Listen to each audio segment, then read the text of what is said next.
Welcome to the Love is Our Nature podcast. Mhm. Hi, Fern. Hi, Caesar. How you doing?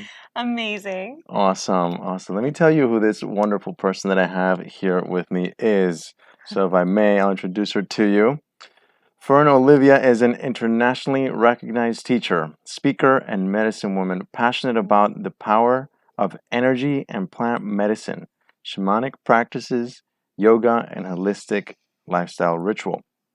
She works with the energy of sound and voice, tantric practices, and shamanic healing arts to offer women and men the remembrance of their own sovereignty, freedom, and intuitive wisdom. Fern is a multidimensional oracle trained in a multitude of spiritual and holistic healing modalities, including Kundalini Yoga, sound therapy, rebirthing breathwork, and Akashic Records channeling. She currently lives in Santa Teresa, Costa Rica, where she offers monthly new moon women's circles at Zunia and personal and group ceremonies at her home, Templo Lila. Fern Olivia is also the Kundalini Yoga instructor at Thea Retreats, a luxury longevity cleanse retreat center on a private mountaintop oasis. She is eternally grateful that her soul called her to Costa Rica in August 2017 and has been here spreading love since. And each day has been following her passion to serve and protect this precious home and share it with all who feel called to join her. Thank you. I'm one of those people, I guess. Oh, You know, you are now, I yes. came to join her. You Felt the call. Here you are. What an amazing bio. Thank you S- for introducing me with so much love and passion and for having me here today. Yeah, so much to talk about. Um, I don't even know where to start. I do know some of the things that I want to make sure we touch upon, and we're just gonna dance in the conversation. There's no real agenda. Uh, Natural surprises. exactly. And yeah, I mean, I'll start by bringing our listeners up to speed. If you've been listening to the Love is Our Nature podcast, we last had Tish while I was in Miami for 3 weeks. We did Zoom, and now here I am back in Costa Rica, back in Santa Teresa, where I spent the last 3 weeks of my 3 months, my first 3 months in Costa Rica. And we're actually in Templo Lila, Your new home. my new home. So you might remember Darren from episode 8, where we where we talked about ecstatic dance and where he does sound healing journeys. And Darren lived here in Templo Lila with 2 other people. And after coming here to an ecstatic dance on my day 1 in Santa Teresa, I was like, "Whoa! Like this house is amazing. If you ever need a roommate, please call me." And here I am. Here you are. The power of manifestation. Exactly, Boom. exactly. Darren is actually down south doing some of his own healing work. He's in a creative sabbatical right now, and we're holding space for him from here. So I have 2 amazing housemates, Pippa and Steve, that you know well. Yes. So Wow. yeah, and a cool thing about Templo Lila is we get to create these amazing events at least once a week, usually on Sundays. It's these community gatherings where we invite everybody from the community to just come. And how would you describe our community events on Sundays? It's like a bunch of free, amazing, loving, connected, heart-centered people Hmm. coming together to appreciate nature, to appreciate cacao, to Hmm. appreciate dancing, to be present with each other. I mean, what Hmm. I love too is like no one's on their phone the whole time, Hmm. like everyone's just in the moment. Yeah, So it's a really beautiful way for community to gather, yeah, to be in this beautiful setting, to be so grateful about life and just be experiencing joy. yeah, Yeah. yeah. It's such a great way to describe it. And I feel so blessed and fortunate to be one of the people producing the events now. Mm-hmm. For the first one that I got to co-produce, after the amazing DJ set from DJ Soul Love, aka Steve, who is my housemate. We'll have him here very soon. After the dance set, you got to do a sound journey for us. Thank you so much for that. It was beautiful. So that is one of the things that you do is sound healing, Sound therapy, yeah. sound therapy. So I use instruments and shamanic vocals to help people to soften into a place of surrender, into a place of vulnerability, into a place of breath. Yeah. And I do that sound journey with rebirthing breath work and other holotropic breath practices and kundalini to go into this very surrendered state where we can have profound healing. We can release traumas, we can release past stories, karmic wounds, really drop into our infinite true nature, which is love. Yeah. Beautiful. You just leave it right there. Yeah, podcast complete. Thank you very much.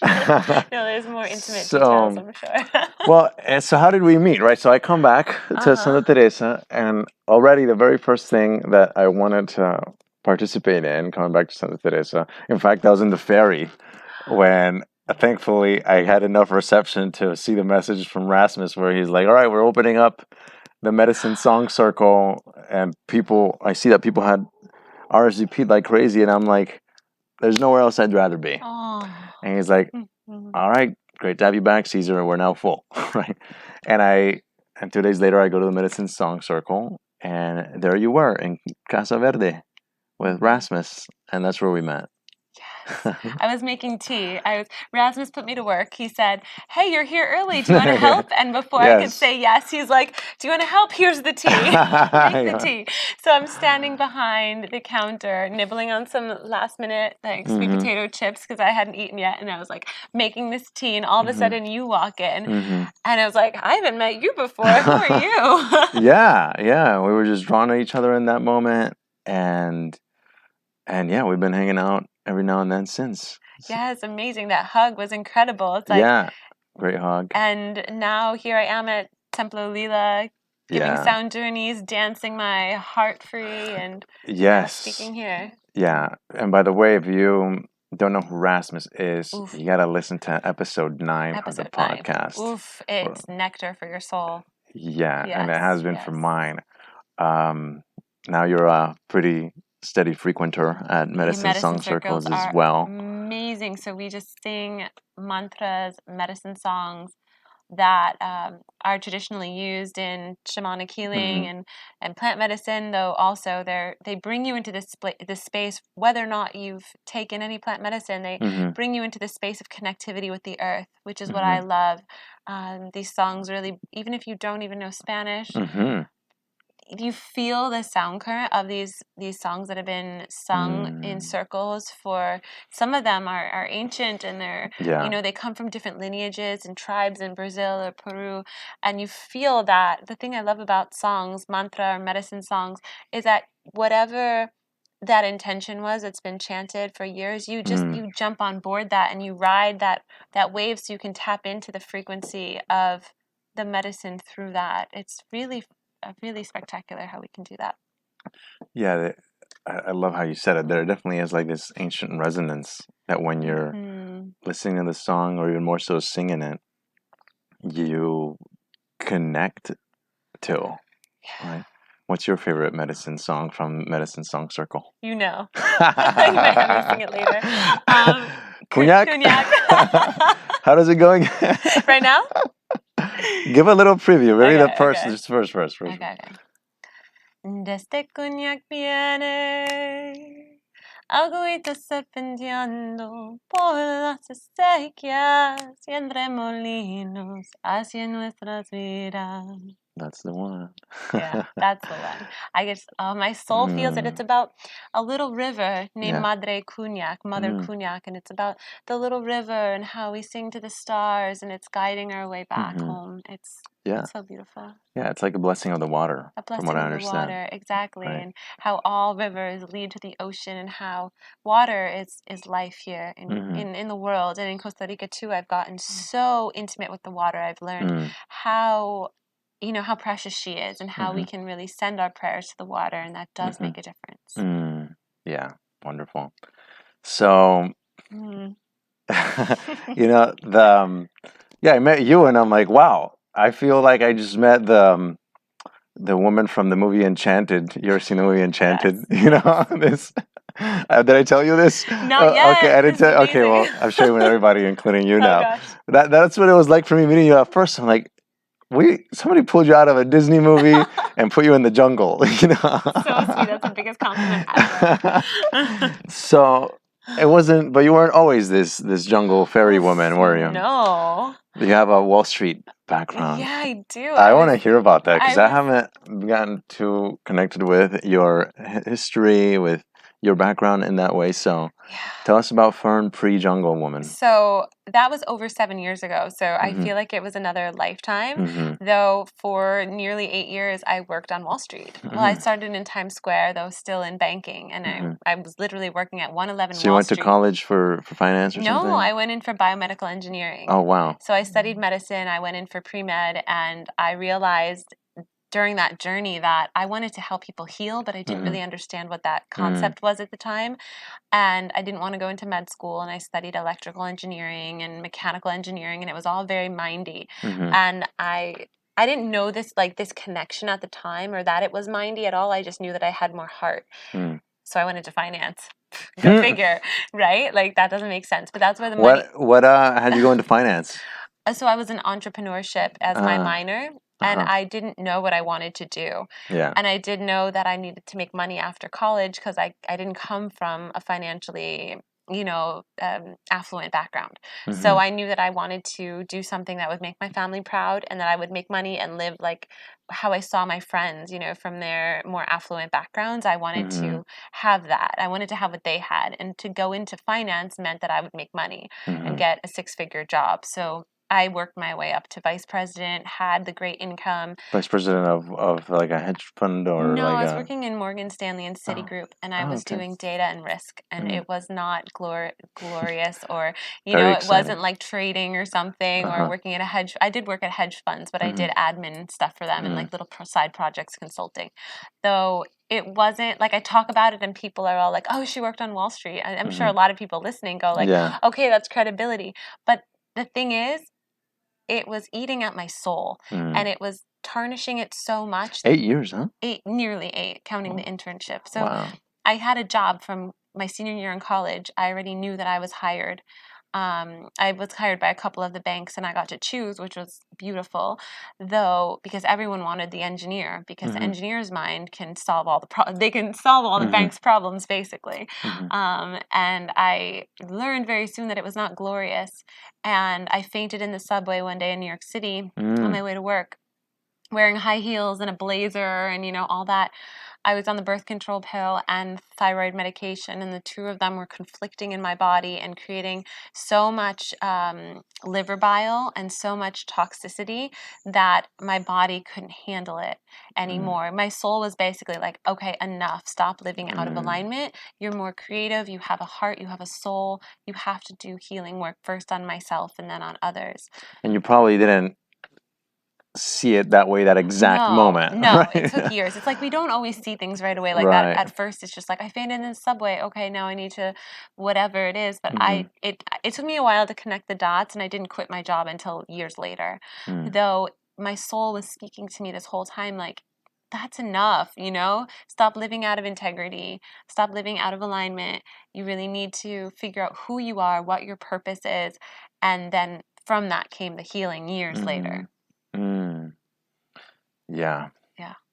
Yeah, just soaking all that in, like what to go spend so much time in university and then investing all of your energy into developing this financial career, and then it kind of culminating at like a crash and burn, huh? Crash and burn. And I try to, I train yoga teachers, and I've trained teachers for so many years, and I help them to quantum leap, so they're not just like having that fear to be a teacher right away and being like, I don't think I can make much money, $20 a class, or they're not ready yet. And I say, embody who you want to be 6 years down the line. Do it now, because we can speed timelines up right now in the world that we're living in. We don't have to settle into a place of being like,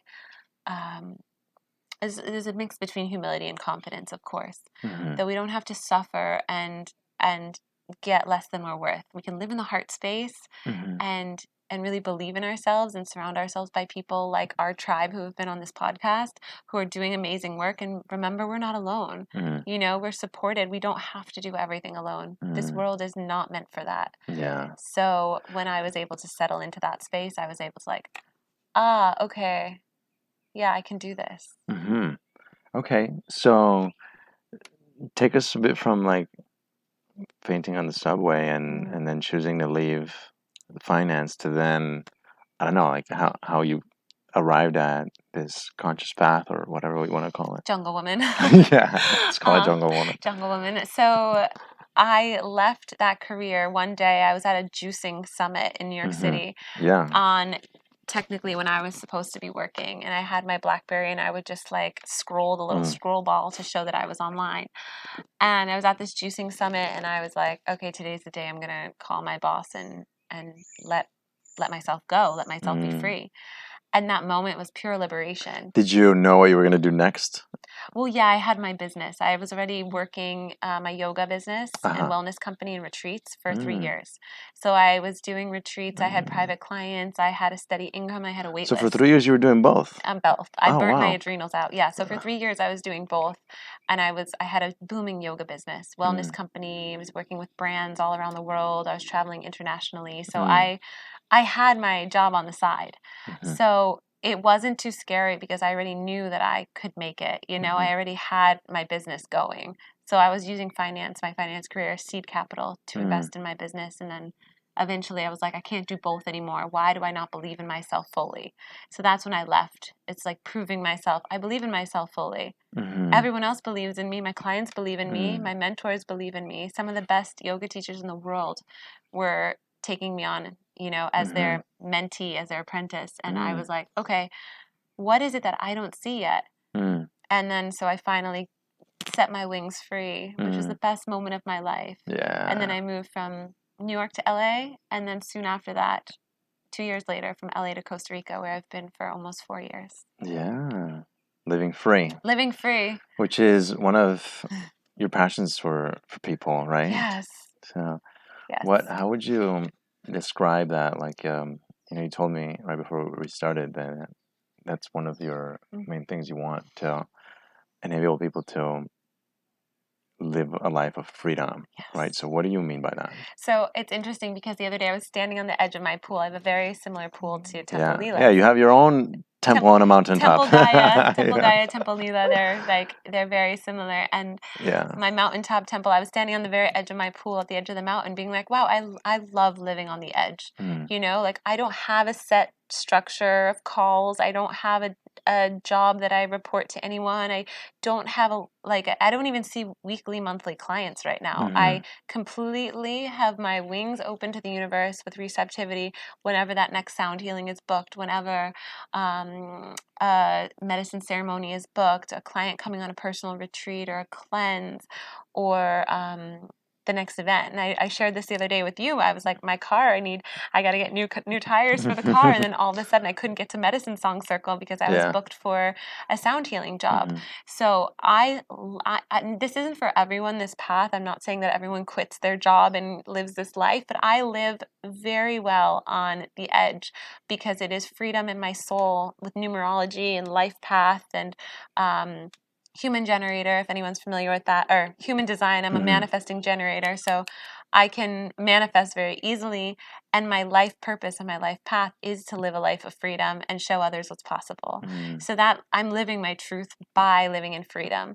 So I know that for me it works. For me, living on the edge like that is exhilarating, and I want to share that whatever that edge means for you. If you're listening and you're not sure what your edge is, go out of your comfort zone into that place of like, oh my gosh, this is my passion. I don't know what's going to happen.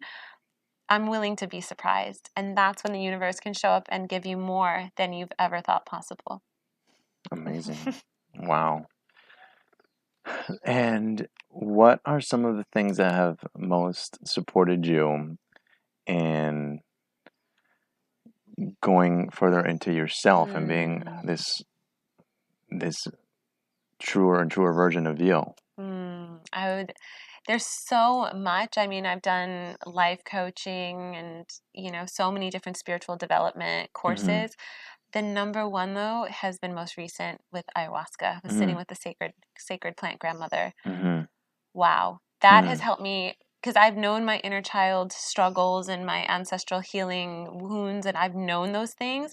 Though what the medicine does, and you're familiar with as well, is that instead of just saying these things that we know, like we hear these things, you embody it. And it really, the medicine anchored in these concepts in me into a way that I was actually viscerally feeling and releasing pain on a deep energetic and soul level, which was more powerful than, I love Kundalini yoga and I love breath work and I love all these other modalities.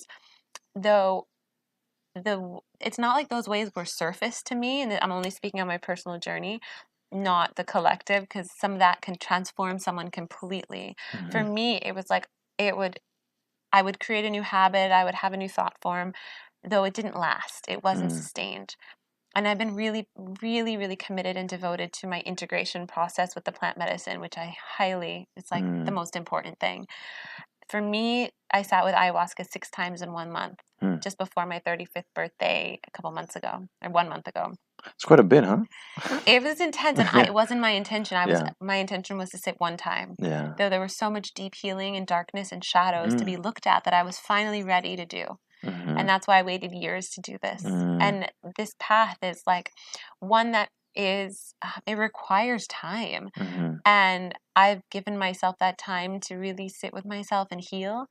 And it's I have to do that in order to serve. And now, after doing that, the work that I do is so much deeper with my clients and what I'm offering the world now, because I've been able to go there within myself. Yeah. Let's talk about a bit about this phenomenon of being ready for it, right? You meant the plant medicine, right? Yes. The ayahuasca. I hear that from some people at times, like, oh, I don't know if I'm ready for it, right? You once told me then you had this concept like that you should be able to like tap in to the certain level of guidance or go inward enough like on your own, right? And that's one of the reasons why you didn't do it for a while. Yeah. And the other reason was I wasn't ready to face my own shadows and darkness yet. Like I avoided it, and I said, "Oh, I'm so light. I don't have any darkness. What are you talking about? I'm so light," And so I wasn't. I would say, "I don't need plant medicine. I'm good. I can use Kundalini yoga. I can use this. I can use that." Which was true. I could use those techniques. Though there was a level of spiritual bypassing that I was just not looking at certain things because I just wanted life to be so good and glossy on the surface, yet a little murky and dark on the inside. And I want my radiance that's on the outside to be true. I don't want it to just be a facade with like some hidden shadows and sadness. I really wanted to look at the sadness and see why it was there and hold that inner child in a way that she hadn't been held before. And I cried my eyes out, like asking spirit, asking grandmother, what is this heaviness that I feel? I was crying for hours. I just want to be light. I just want to be light. And because I was asking that so much, I was purging so much darkness, and I saw what it all was. And that was different than anything else I could have ever experienced in my life. The amount of clarity that I received as I was in those purges, as I was in those tears, it was so much deeper beyond anything I've ever done before. Wow. And also it's very scary. I had an ego death. So I literally shed my physical body and shed layers of my ego, my identity. I emptied my mind and emptied it so I could be guided by whatever spirit wants me to serve in this life. So that was so powerful. And to let go of the ego and surrender into the heart space is something that I desire for all humans to experience. Definitely. And part of my job as a host of this podcast, I think, is to bridge the communication sometimes. I think just like myself, a lot of people come from a background where like we didn't learn anything about psychedelics or this work of shadow work and inner child trauma healing and all that stuff, right? So the term ego death, that's a good one.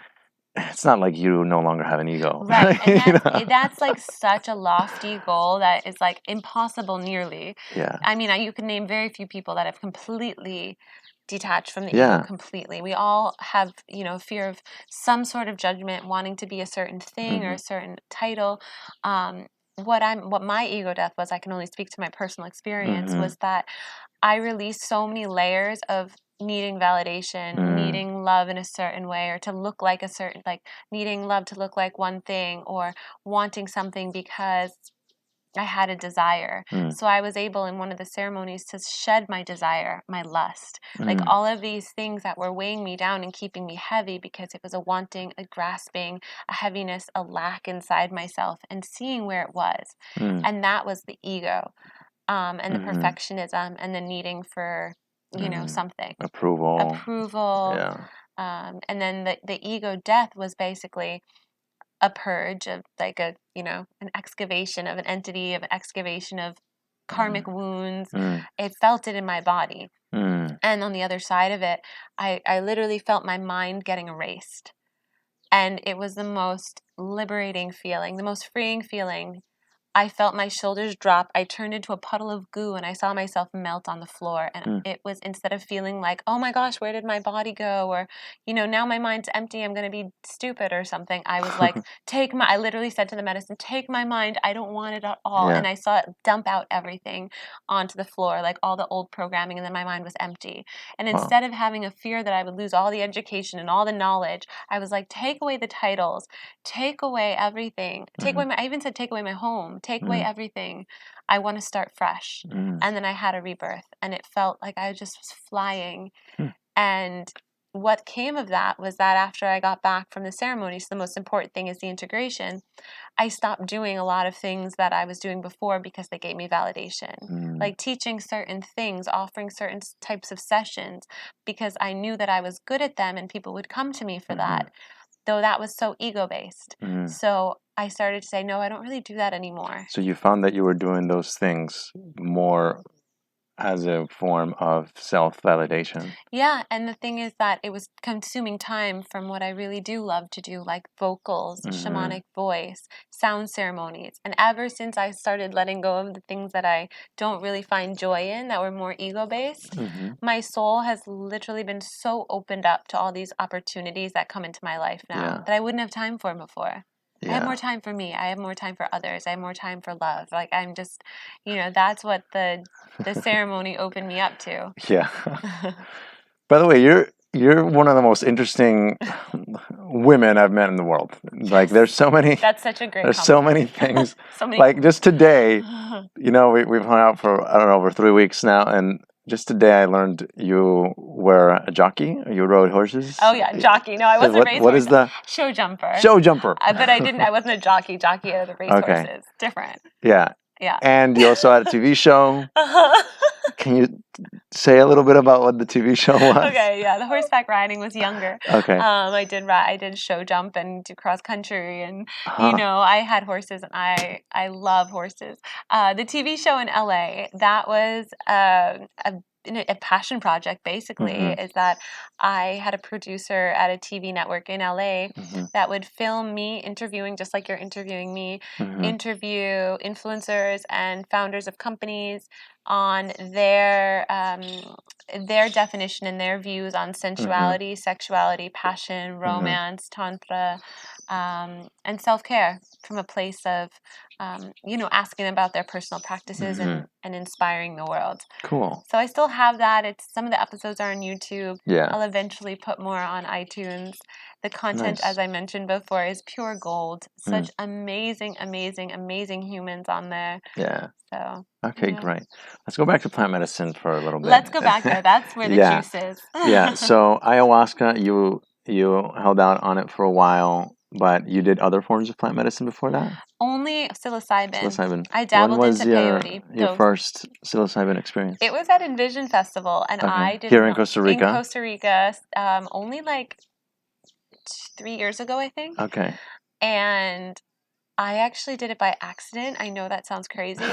A dear friend who I had just met did not know that I had never taken mushrooms, because usually apparently everyone at Envision takes mushrooms. I didn't know that. I've gone to not hundreds of festivals, though I I've been sober for many years from alcohol. And when I would go to festivals in LA, I didn't drink. I didn't take any substances. I didn't even smoke Santa Maria, marijuana, whatever. I didn't smoke anything.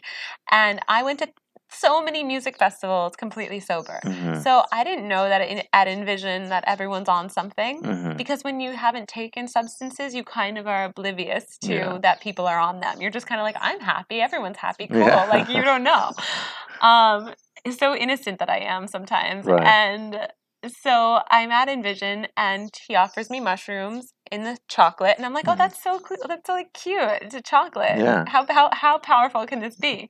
And of course, if you've ever taken mushrooms, you know that it does not kick in right away. Same thing like certain substances, they don't kick in right away. And I went to Envision with the intention that I'm just going to have the time. I was living in Costa Rica like I am now. I was like, I'm just going to be free. I feel safe in my country. I don't know where I'm going to sleep. I trust this land. I trust my body. I have my boundaries, like I'm going to be good. So I take this mushroom. I didn't feel it. So he gives me a second one. Hero's dose by this point, probably 4-ish grams.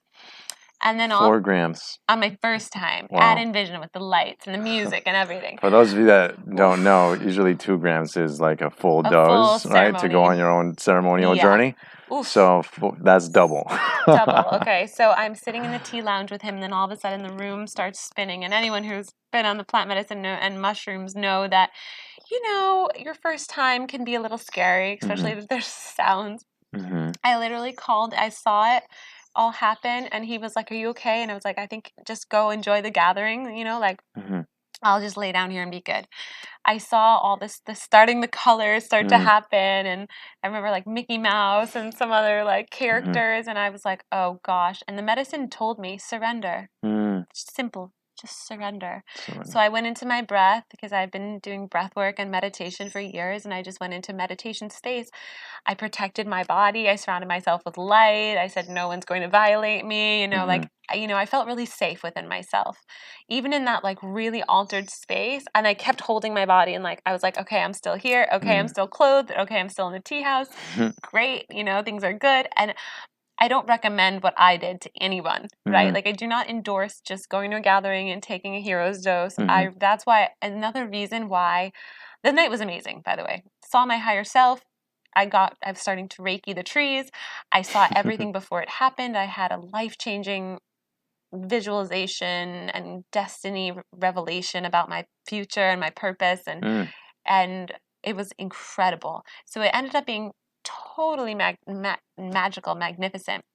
Though I believe that one of the reasons I am a medicine woman now holding space for psilocybin ceremonies at my house, and then also bringing sound journeys around where there are medicine ceremonies, I come in and I do the sound healing, is that I know how important it is to be in a safe space when you're on a substance.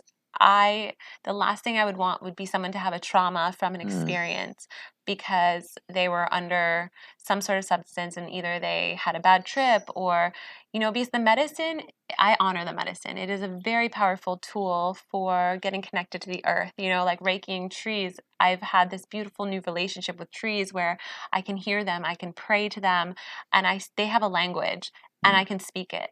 And that's the medicine gives me that power that now I've started to get that power. Like today we went to these beautiful trees on your land here. Amazing. And I was speaking to them and hearing them without being on medicine. So it's given me this power and this knowing now that I don't need the medicine in order to have these gifts. It unlocked something within me and now I can do amazing earth healing work and healing work on myself without needing any substance. So they have an amazing power, and one of my passions as a medicine woman is to show this is not just a recreational substance. This is a way for you to tap into your gifts even more, to live in your heart space and to stay there. Like the medicine can show you something that might have been hidden because you're in such a surrendered state on it. If you can get out of the mind space and into the heart space when you're on the medicine, as you probably very well, when you get into the heart space, that's when the medicine can teach you and show you something when you're dropping in. Yeah, the 2 words that I give people the most when they tell me they're going to participate in their first plant medicine ceremony is surrender and allow. Allow. You know, Yeah. like it really is. You gotta let go of that steering wheel and just surrender.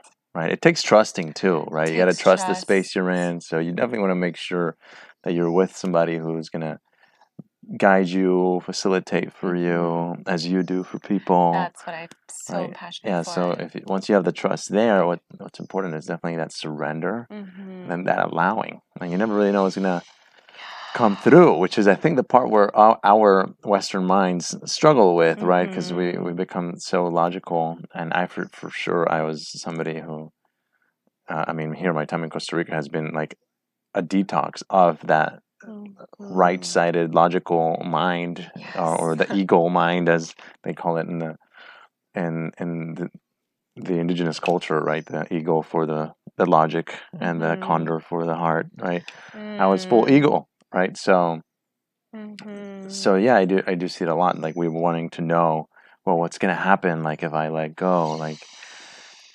However, it's magical if you're able to just fully let go of that the driver wheel and allow the medicine to take care of you. And as you did in your ayahuasca ceremony, where you were like, I'm not attached to any of this, you can take it all. And all of a sudden, the medicine was able to have a full effect on you. So awesome. That was your experience with your first experience with psilocybin, and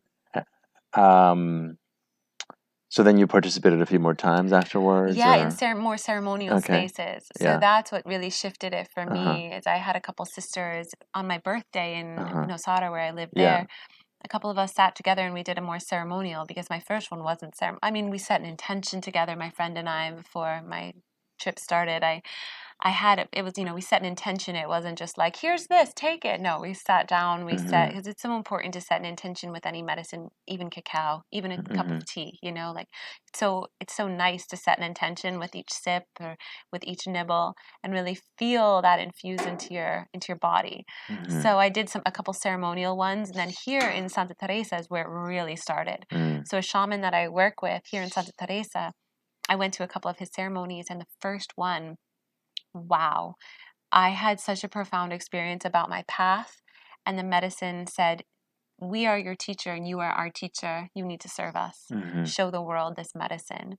And then I watched Fantastic Fungi, the documentary. Great film. Great film. Recommend it highly to everyone listening. It's on Netflix, I think. It is. And I think you watch it free on YouTube maybe too. And wow. So he told me, he's like, I want you side by side in ceremony with me. I want you to be giving the sound. I want you to be in every ceremony with me. And that gave me the confidence of like, wow, he sees me. And it wasn't coincidence, because I wanted to get more into the sound journeys in this way. And so it's been, I don't know how long it's been. It's been remarkable. I've held space in so many different ceremonies with one person, with couples, with bigger groups. It's been wow to watch people too, to see them drop their layer, because I see auras. So I'm able to see when someone has a really tight, restricted aura and it's like really a shield up. I'm able to see that. And I'm able to see when it starts to drop away and the aura gets brighter. When did you start seeing auras? Even before medicines, like way back. When someone walks into a room and you just feel them, you feel their presence without even seeing them, that is a huge aura, right? So many people feel, and I start to see it as well. So I feel the aura, and then I also can see it, and I can see when people drop the shield, and I also can see when someone's in their mind space. Just by looking at someone, I can be like, oh, that person's in their mind space right now, or in their heart space. And yeah, I love being You able to did have that switch. moment, was it yesterday? That there was the dinner on the mountain for the devotion band, of which you're a part of, or which you're going to talk about, right? And I had no clue exactly where I was going. I just had a pin on Google. Yeah. And by the way, one of the things that I needed to get up this mountain was better transportation than the bicycle I was using for the first couple weeks here in Santa Teresa, after kind of being tired of paying $1,500 a month for a rental car. So universe just out of nowhere gave you a gave great me a motorcycle. So a motorcycle now. I ride motorcycle. It was a little rough in the beginning. So anyway, so there's this mountain that I go meet you at somewhere. I just have the pin, and at this point, Yeah, the we don't have pin addresses in was Costa not Rica. working because it said I arrived. So my GPS turned off, and then when I tried to go look for it again, I couldn't because I didn't have signal up there. And then out of from between the trees, I couldn't even see. I just hear your voice through my helmet. You're like, "Caesar, is that you?" I'm like, "Oh my god, yes!" I was struggling with it. It's so steep, right? Yeah, it's so steep. It's a very dangerous hill that we're having this dinner party on. Yeah, and I'm very much a beginner at riding motorcycle. I had this intuitive hit, like, I feel Caesar's really close right now. Yeah. And it was late because I knew you were going to come around like 6:30. Yeah. And I could feel, I didn't even look at my phone. So I didn't even know if you had texted me or whatnot, but I felt you. And I was like, I couldn't even see. I looked around the trees. It was dark. Yeah. I looked around the trees and I was like, Caesar? Yeah. Caesar, is that you? Yeah, my light at this point wasn't turning on. And I got to get that light fixed. I have a sixth sense for sure. Yeah, and people I'm super connected to, I can feel their heart space so telepathically, and also like if they need help, if they're in a space where they need something, like I can feel so empathically, and that's something that I've had as a child beyond any medicines. And now my because the medicines have cleared out so much of the dark stuff and the stuff that I was doing that's not really serving me and help me get into alignment, my telepathic and intuitive skills have like psychic power, boom. Yeah, I think earlier today you told me you feel more you than ever. That's true. Is that what you said? Yeah, I was standing at the pool right over there, and I was Can you say what you mean by that? I feel the most free. I think that's who we truly are. And I feel the most surrendered. I'm on the edge right now. Like, I just bought this car and I'm doing my residency for Costa Rica. I'm almost done. Yeah. So I have a car, 2 dogs, 2 surfboards. I live alone. I'm like, wow, okay. Like I'm completely like, I'm here and I'm on the edge of this place of being like, here's my work to the world. Here's my gifts to the world. I'm living my dream. Amazing. And today I even was like, oh, this land looks beautiful. Like I'm so in this open place and it's more me than ever because I don't have anything being like, the heaviness is gone. Yeah, amazing. I wanted to ask you about the work that you do with women and their thyroid. Yeah, that's another niche that I have. Okay, so let's spend some time there because this is totally unconventional. My mother has issues with her thyroid, and I have a very good friend whose mother had her thyroid removed due to thyroid cancer. So talk to me about the work you do with women and their thyroid. Thank you for asking that. Such an important topic and something that I don't work as much in that space anymore because I've gone into like this other sort of, space. Yeah. Though with shamanic voice, it's all related, right? So the thyroid is located here for anyone that doesn't know, and men have thyroids too. It's just more common to have a thyroid imbalance in women because women have a lot of hormones all working together. We also notice things very quickly like weight gain or congestion or fatigue. Women are very likely to go to the doctor when something like that is just off. And so I have an autoimmune thyroid condition. It's in remission, so I don't have any symptoms. You do? I do. That's I didn't know why that. I'm so interested in this work. And it's all around energetically speaking our truth. Does it have a name, the condition? Hypothyroid. I have Hashimoto's. It sounds scarier than it is, and many women get the diagnosis for this, and they're so freaked out, and they get their thyroid removed because the doctor is like, you need your thyroid removed. Here's some medicine. And instead of really going into the root cause, which is usually liver toxicity, heavy metals, parasites, bacteria, I've had all of these. So I've cleansed my body very, very thoroughly. I still do that. I'm often telling you I'm fruit fasting again or, something like that, because the moment my body feels out of alignment, I know how to get it back. And what are your cues or your registers for seeing, okay, my body is starting to feel out of alignment? Inflammation, like puffiness, fatigue. If I feel cloudy here, any sinus congestion, the moment that happens, I take a break from pretty much everything I'm doing, unless it's like, work like a ceremony or a sound healing. But I'll go internal and I'll really take some time off and heal my body because I don't take any medication. completely You heal your free. body by doing what? Yoga, like I have a program called Thyroid Yoga. Okay, so yeah, Yes. going back to that. So it's a blend of Kundalini Yoga, breath work, sound frequencies, meditation. It's a lot of exercises to balance the hormones and specifically the thyroid. And so I know intuitively, and also I've studied it for years with Chinese medicine, some other practices, how to get your body back into alignment, and be your own inner healer. So I've trained hundreds of women in this now. They're all over the world, and they offer thyroid yoga.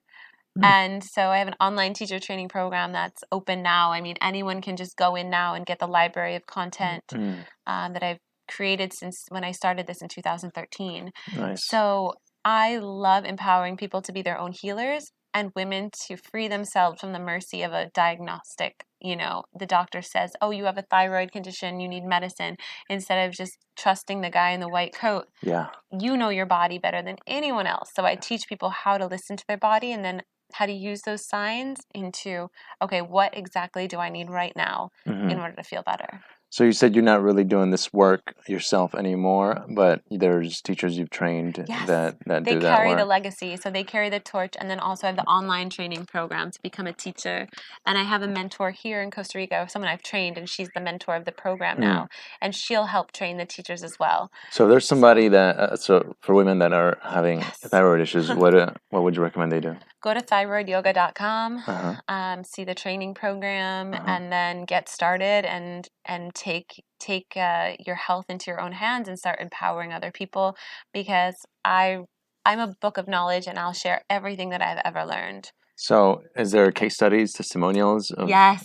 Okay. Women who are completely healed from being off medication, women who have lost so much weight, because one of the main things with a thyroid condition is the metabolism. And so women who have gone off their medication and lost a ton of weight, because usually the medication helps your metabolism. But they're able to get lean and feel amazing and feel lighter, remove the densities in their body. And so many women who've cleared their skin up, who have gotten their fertility back. I mean, so many women came to me because they were not having their menstrual cycle, and so many women who couldn't conceive. And I've helped women conceive, get their menstrual cycle, have healthy babies. Wow. Women who have left their job and have become full-time teachers. From the thyroid. Yeah. Yeah, the thyroid controls everything. It controls your sex drive. It controls your energy. So if I feel any of these things are off, right away I'm like, okay, where do I go back into my baseline? How do I get back there? Seems like a very important organ to just remove, you know. Well, that's the thing. There's a whole lot of misinformed doctors, I have to say, because I studied medicine, so that's where my validation in this comes, is that I know how doctors are trained because I went into pre-med with biomedical engineering. So I know that we're not trained to look at the body on an energetic level as well, and to look at where we're not being our creative truth, because the thyroid and the throat are creative expression. So I know that doctors aren't even looking at that. They're not looking at the nutrition. They're not looking at lifestyle. They're giving a pill and saying this is how to fix it, or it needs to be removed. Yeah. So I have a cyst or a nodule on my thyroid. And I got it checked and it's benign, it's normal. Though many doctors will say, just get it removed, that way it's not Just there. in case. Just like in case, precautionary. right? But that sometimes takes away part of your thyroid. And without part of the thyroid, how do you expect to have that metabolism and all the different, we need the thyroid.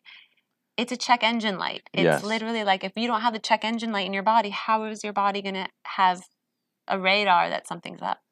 Yeah. At what point did you walk away from medicine education? When I graduated. So I graduated with biomedical engineering and I went right into Graduated finance. with like bachelor's degree? Bachelor's degree, yeah. Yeah. So I did the 4 years of that, and then instead of going into med school, Yeah. I studied though the pre-med track, because biomedical engineering was that same track. My classmates, a lot of them went into med, became doctors. I was disheartened by the fact that I was suffering so much and doctors couldn't figure out what was wrong with me. Yeah. I would go and they're like, oh, your tests are normal, your blood is fine. I'm like, but I feel like crap. Like, please give me some. I wanted a diagnosis at that point, because at least by diagnosis they could give me, besides the autoimmune thyroid. But I was like, I'm on medication. I feel like shit, and Yeah.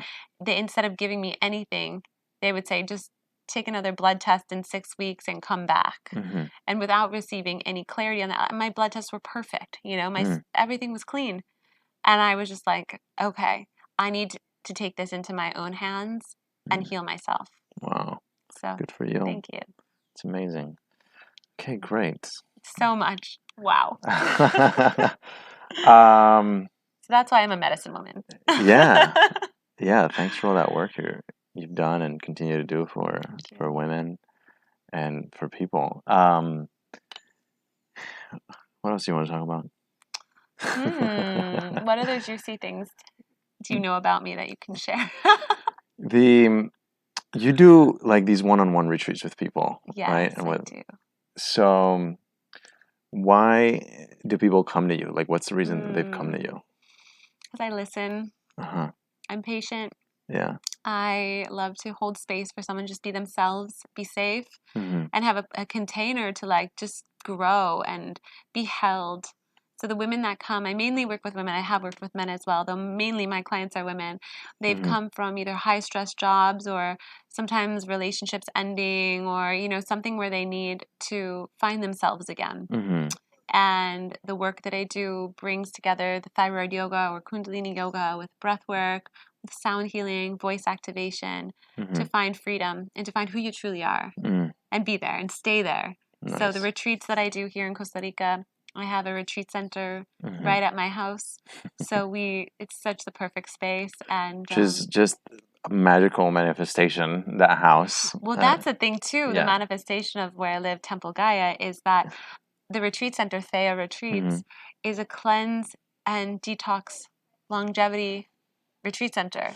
So I literally manifested a place where I could live my healthiest life. And I'm so grateful that the universe brought me there and that I said yes and that I moved from Nosara to Santa Teresa. Yeah, you told me the story of how you wound up with that amazing paradise of a home. And we don't need to go entirely into in this moment, but what would you say? So let's call it that, like, you're in this state of flow with the universe, right? And I do feel, and I've seen this in my own life, how like when you're being true to yourself and you're on that path of truth and taking the actions, all of a sudden it's like the universe supports you and starts laying down big old bricks and stepping stones to continue on that path, and they're often like rewards too, or they feel like rewards. So how does somebody get on that path? It's surrender. It's literally like no expectation, first of all, because if we expect that result or like put a timeline on it, I've had so many astrology readings that were like, you're going to have love by this date. And then you put a little window on it and then you're like looking like this date to this date. And then there's pressure and expectation. So it's putting the idea out there to the universe and having a clear vision. I say manifest with precision, like actually have a clear idea of what you desire and then let it go. No timeline, no expectation. And I always say, and surprise me, better than I've expected, like better than I... This or something better. This or something better. Yeah.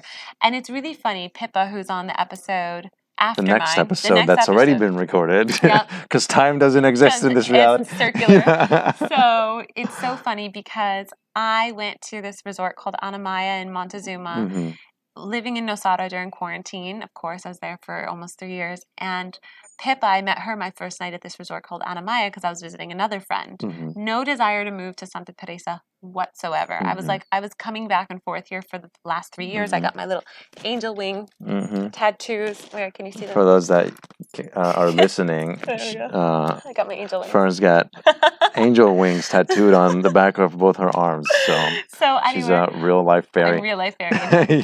So I had these wings done here in Santa Teresa on my 33rd birthday, and I was coming back and forth here, though didn't desire to actually live here. Came to Santa Teresa literally thinking I was going to go home in a week, packed enough for a week. Then I started cleansing in Montezuma and still thought I was going to go home in a week. That's where I met Pippa, nearby, where I was going to cleanse. And the funny thing happened that my astrologer said that I was going to have a big move in the next like couple months. And I was like, it's quarantine. I was like, I'm not leaving Costa Rica. What do you think? And he's like, it's not leaving Costa Rica. And I've been seeing this astrologer online, like many sessions, and he's always been spot on, except the love portion, which I give him some space, quantum leaps, all the things happen, you know, you can't rely on the readings. However, if you trust and those things happen, like the call to move here, for example, like I literally just surrendered into it and didn't say, no, well, Nosara is my home. I'm going to stick to that. I said, wow, okay, my soul just is going to be guided. And that's when the manifestations happen, when you don't put the pressure on them. I've learned that I've wrecked so many things because I put the pressure on myself or something else. So when you let the universe guide you, that's my biggest advice to someone is have that monkey agrees. The howler monkey agrees. You might not hear there's howler monkeys howler on the monkeys. mountain. Every now and then they There's chant for different us. animals around here that have different like validations. Like the geckos will start to sing, the howler monkeys. So that's my advice to someone trying to get into that space of letting the universe guide is really just allow it. Put the intention out there and then throw it out into the wind and release attachment. Surrender. Release the attachment because it gives your soul the freedom. And as you mentioned, time is not linear.